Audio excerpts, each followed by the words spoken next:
Babe, has your engine cooled off yet? Joey, you know I don't like it when you talk about lady things. The 87 Honda Accord in front of you with the blasted radiator. Is it cool? It's cool. Don't know why you're fixing this hunk of junk. That's what your friend said about you and me. They were wrong. Aight, you've got the pan under the car and the top cap is open for airflow. Now remove the drain plug. This one? No, subjacent to that. Excuse me? Subjacent, next to but below or under. You're warm, just go down. Maybe you should go down. Marie, this is work. And you think marrying you isn't? Why the saucy attitude all of a sudden? Maybe your engine hasn't cooled down yet. Maybe it's a flow problem. Let me check those headlights. Joey, those are not toys. Marie, I'm talking about the 81 Cadillac Eldorado Biarritz. We've got to change the headlights. Without my subordinates, I need your help, babe. I don't think that you should call them subordinates. Fine. Lower ranking car guys. You happy? After that, will you submerge that tire and check for holes? Marie,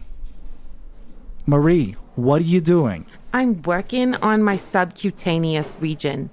I hope that means what I think it means.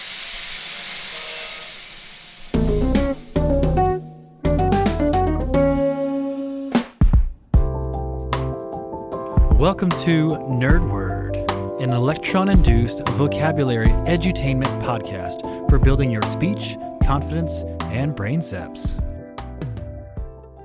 Subjacent, situated below something else. Please subscribe and support Nerd Word the podcast. Today's Nerd Word is... Subjacent. I know of adjacent. I love adjacent. Yeah. You've called me out before for using adjacent a little too frequently. What does subjacent mean? The Merriam-Webster dictionary definition is short and sweet, lying under or below. Also, lower than, though not directly below. Okay. As in hills and subjacent valleys. Ah, that's beautiful and poetic. Yeah. You Somehow. know, you brought this word to my attention, and I'll let you tell me why you wanted to use it. But I don't think I've ever actually heard subjacent used, until Joey and Marie, in active language. I'm not even sure I've ever read it specifically. Where did I hear it from? I don't know. I brought it up, but I don't remember why. I mean, I love this because it also leads us into lots of other words. Yeah. I think I heard it in the book Trust that I'm reading right now. It does lead to a lot of other words because of the prefix, right? Mm-hmm. Yes. If you know what adjacent is, which is just next to, right? Correct. Although, if I remember correctly, adjacent is Near, not touching, Okay. right? Yeah. Let's not get into that. Yes. But we know that sub means below, I'm confirming. like sub. Not distant, nearby. Sub-frequencies, submarine, Yes. all these things. Subcutaneous. Which means under the skin. Submerge. Yes. Submerge. Submit. And then subordinates, Subterfuge. which is, subterfuge is good. Subordinates, which is lower ranking car Yes. guys. Yes. Lower ranking car guys. I got really excited about this because we talk about prefixes and suffixes. And I was like, what is that part of speech called? And it's called an affix, which I thought should have been affixes or something like that, but that sounds wrong. Nope. Right? No one could see my face just now. And they could hear it though. You can always hear your face. Yeah. But these are called morphological elements. I'm going to need more information. Okay, so a morphological element is something that's added to a word stem to modify its meaning or create a new word. There are several types of affixes, primarily categorized by their position relative to the stem. So you have prefix, suffix, infix, circumfix, interfix, and transfix. Okay, past, prefix, and suffix, I am out. Well, past, prefix, and suffix, we don't really use a lot of them because they're not always used for English language. Oh. So we won't get into Meaning the spoken English language. Yes. Like they might be used in French or Italian or Russian. Yes, or like transfix is only used in Semitic languages. As in like Hebrew? Is there more than one Semitic language? Semitic languages from a branch of the Afro-Asiatic language family, which is one of the world's major language families. Semitic languages are primarily spoken in the Middle East, North Africa, and the Horn of Africa. Here are the popular Semitic languages. Okay. Arabic, Hebrew, Aramaic, Amharic, Tigrinya, and Maltese. Wow. I hope I was convincing with how those all read because I'm not quite sure that I read Those are pretty major languages spoken in the world. So yeah. Okay. But, especially in the context of Judaism, Christianity, and Islam, where they've been used in religious, literary, and scholarly traditions. Okay. So this is the extension of suffix and prefix. And you said, which one is only used in Semitic languages? Transfix. As far as I know, it's only used in Semitic languages. There's circumfix, which is used in German language. Interfix can be used, I guess, in English. Not often. But there's also duplifix, which now you're just making stuff up. Doesn't it sound like I'm making stuff up? And that's used in other languages as well. But an English example would be like goody-goody. So you're just kind of accentuating the quality of somebody by multiplying or duplicating. Our linguist listeners are probably getting all the good tingles inside right now. Yeah, absolutely. There's also simulfix. I hope that's right. And this is just the basic one where you change man to men. I hope that we have inspired everyone to go on a deep dive of the language arts side. Yeah.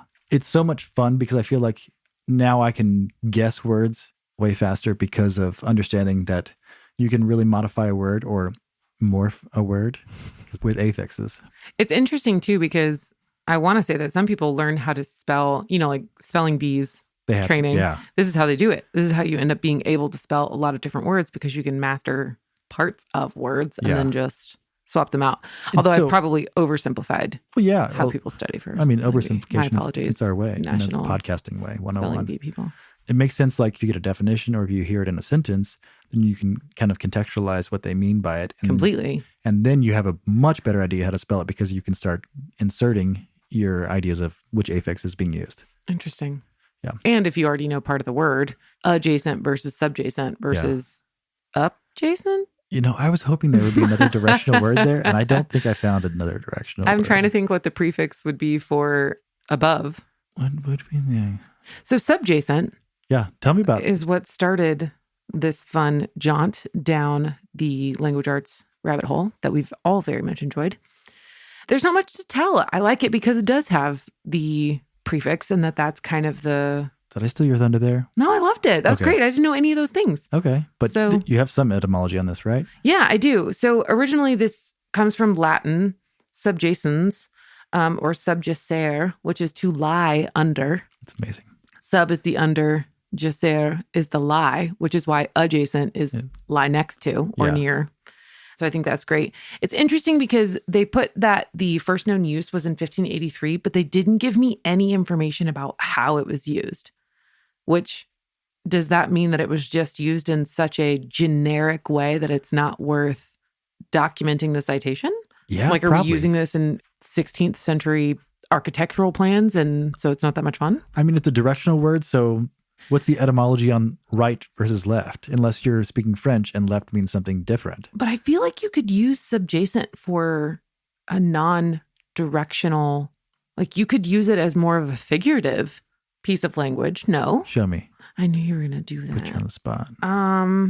Let's say a spy, right? Mm-hmm. The subjacent activities of of Smiley from the Le Carré book. Yeah. That was a poorly constructed sentence. George Smiley? No, I forget. Yes, the subjacent. I mean, isn't that what subversive is kind of? Yeah. The other one that I had down as a fun subword was subterfuge, which I like, which is a little bit different because the root of subterfuge has a little bit more of a blend. How much do I abuse that word? I don't think you abuse it. I don't think people use subterfuge quite as frequently as we should be. Yeah.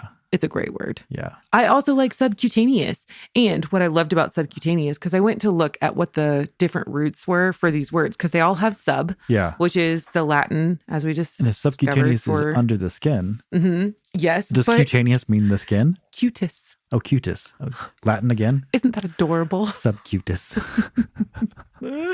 That's the Latin word.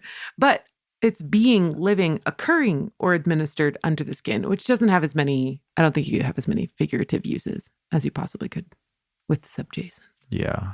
Subordinate is good too. So that's a good one.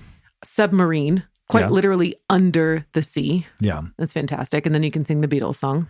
We all live in a yellow submarine. Who are the Beatles? Oh, no. Oh, no, what? What are you talking about? What do you mean you don't know the Beatles? Thanks Is this the movie? Everyone go see Yesterday. It's great. Yeah. We've kind of explained if there are any synonyms, antonyms, like it just means... So the synonyms that they gave were very basic, straightforward. Under. Yes. Yeah. Although one of them that they gave for subjacent, which is why I asked if you could use it as more of a figurative, does list it as inferior. So if you were to say a brand was maybe subjacent, so inferior. Yeah, you could be implying that it is less than. I feel like only the mother from Schitt's Creek would say that. That's true. Moira would definitely describe that as... Describe a brand as subjacent. Subjacent.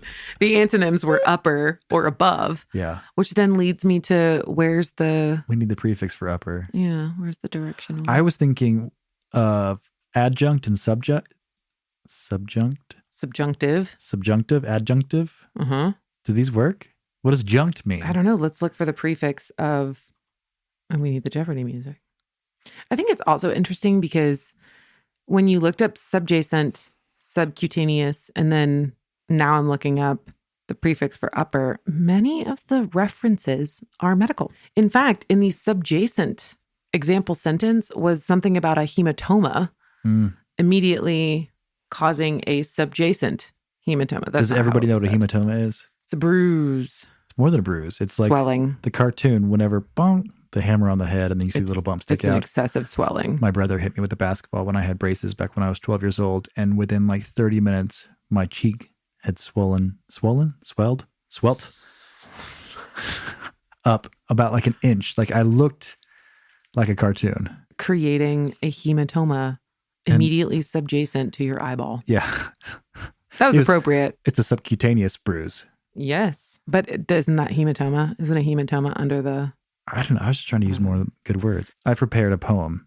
Oh, I'm ready. I was very inspired by all the subwords, and I felt like the best way to use them was in poetry because even if I don't use them correctly, nobody will judge me because then they'll just feel stupid. I like it. Because poetry makes people feel stupid, I think. Okay. Or smart, whatever. This is called A Subordinate's Soliloquy. Subjective rhetoric of the peanut gallery subverts the roles of power trees. But who'll subsume this substantial power? Who can we trust in this subtle tower? A tower of power, a subtitle of funk, double entendre, subterranean junk. Subsume this poem? An abuse of words? Subcutaneous tears known as makeup turds. Check the subscripts or show notes, as we say, comments and likes and downloads and plays, subjacent the play button, payments for me, subscribe below, subsidize, and see. Well done. Thank you. Beautiful. Thank you.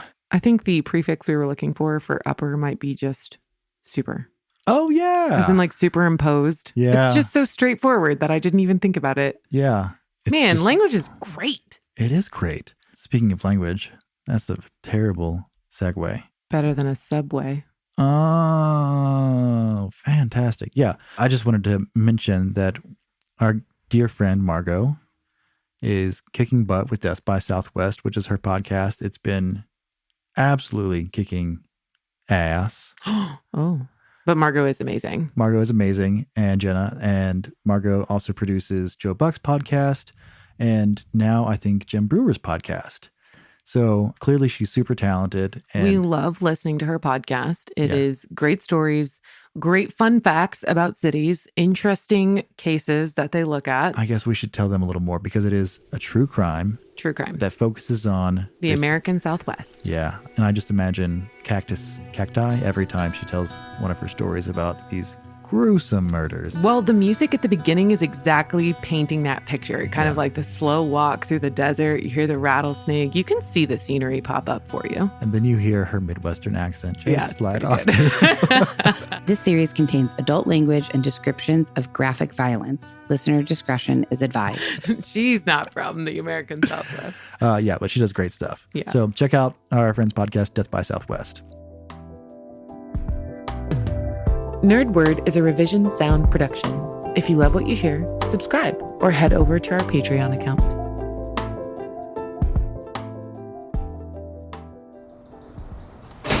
Marie, how are those subcutaneous regions? This isn't Ozempic. This is OZMP oil treatment. Joey! Hop in! Where did you get the ambulance? Ralphie's brother went off-roading with it and screwed the rear differential. I'm paying back a favor. Now let's go! This feels like an awful idea.